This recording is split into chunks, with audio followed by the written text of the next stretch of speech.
Feed ചെയ്യുന്നതിന് മുമ്പും നിപ്പിളും ബ്രസ്റ്റും നന്നായിട്ട് സോപ്പൊക്കെ ഇട്ട് കഴുകണം, അല്ലെങ്കിൽ കുഞ്ഞിന് ഇൻഫെക്ഷൻസ് ഒക്കെ വരില്ലേ? ഇങ്ങനെ പറഞ്ഞ ആരെങ്കിലും ഉപദേശിക്കുന്നുണ്ടെങ്കിൽ അവരുടെ മുഖത്ത് നോക്കി നിങ്ങൾ തിരിച്ചു പറയണം, അത് അങ്ങനെ അല്ല. ആ ഒരു നിപ്പിളിന്റെയും ഏരിയോളയുടെയും ഭാഗത്തുള്ള കുത്തു പോലെയുള്ള ഒരു സ്ട്രക്ചർ ശ്രദ്ധിച്ചിട്ടില്ലേ? പ്രഗ്നൻസിയുടെ സമയത്ത് പ്രൊമിനന്റ് ആവുകയും ലാക്ടേഷൻ ഫേസിൽ അത് പ്രൊമിനന്റ് ആയി നിൽക്കുകയും ചെയ്യുന്ന ഈ സ്ട്രക്ചറിന്റെ പേര് മോൺഗോമെറി ട്യൂബർക്കിൾ എന്നാണ്. മോൺഗോമെറി ട്യൂബർക്കിളിന്റെ ജോലി അല്ലെങ്കിൽ അതിന്റെ ഫംഗ്ഷൻ എന്താണെന്ന് ചോദിച്ചു കഴിഞ്ഞാൽ, അത് ഒരു ലിപ്പിഡ് സബ്സ്റ്റൻസ് സെക്രീറ്റ് ചെയ്യുന്നുണ്ട്. അതായത് ഒരു ഓയിലി ആയിട്ടുള്ള ഒരു സബ്സ്റ്റൻസിനെ അത് പ്രൊഡ്യൂസ് ചെയ്യുന്നുണ്ട്.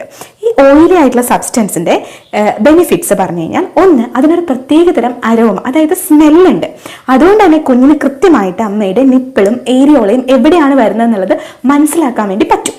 രണ്ടാമത്തെ കാര്യം, ഈ ഒരു ലിപ്പിഡ് സബ്സ്റ്റൻസ് നമ്മളുടെ ഏരിയോളേനെയും നിപ്പിളിനെയും മോയ്സ്ചറൈസ്ഡ് ആയിട്ട് ലൂബ്രിക്കേറ്റഡ് ആയിട്ട് നിർത്താൻ ഹെൽപ്പ് ചെയ്യും. സോ അതുകൊണ്ട് തന്നെ സോർ നിപ്പിള്, നിപ്പിൾ